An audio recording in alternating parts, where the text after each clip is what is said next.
Жерибизди сактайбыз, келечек үчүн Кытайлар кетсин деген жазууларды кармаган эл бүгүн 7 январда Борбордук аянтка митингге чыкты. Болжол менен 200дөй адам Кыргызстанда мыйзамсыз жүргөн кытайлык мигранттарды өлкөдөн чыгарууну талап кылышууда. Ошондой эле алар Кытай жарандарын өлкөгө кирүүсүнө тыюу салуу демилгесин да көтөрүштү. Мыйзамсыз жүргөн Кытай мамлекеттер депорт болсун. 2019 жыл жаңы башталып атат.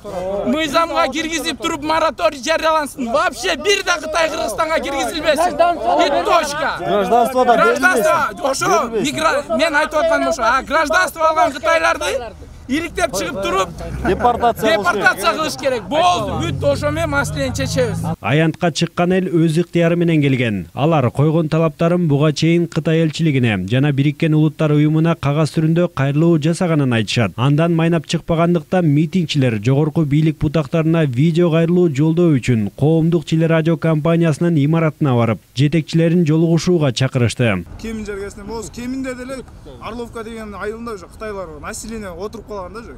Акта Кытайдын кыргызда эмес, мектебине барсаңар Кытайдын балдары көп жүрөт да. Жүргөн жериң бар эле Кытай, акта азыр Кытай мурункундай баш ылдый жебейт, наоборот өзүңө карап сүйлөйт да. Өздөрүн уже көтөрүп кеткен статусун биздикилер уже жүгөндү берип койгонбуз да. Жыйынтыгында КТРКнын жетекчиси Илим Гарыпбеков митингчилер менен жолугушууга келди. Ал топтолгон элдин талаптарын уккан соң коомдук телеканалдан митинг тууралуу сюжет түрүндө жаңылык кетирүүгө убада берди. Алато 24-түн балдары бар мынакей жаңылыктардын. Ошол жерге азыр ой пикириңиздерди айтыңыздар. Анан булар мындай кылышат. Эми бүгүн азыр алганга башка мамлекеттик органдардан алардын позициясын, алардын оюн алганга аракет кылышат. Бирок бүгүнкү күндө кыска кетчи, эгер ала албай калса, мен ачык эле айтам.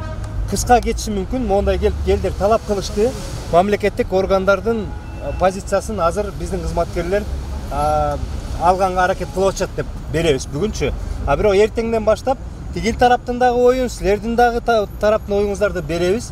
Эки тарап кол алышкан соң чогулган эл тарай баштады. Эгер алардын талаптары бийликке жетпесе, 17 январда кайрадан топтоло турганын билдиришти.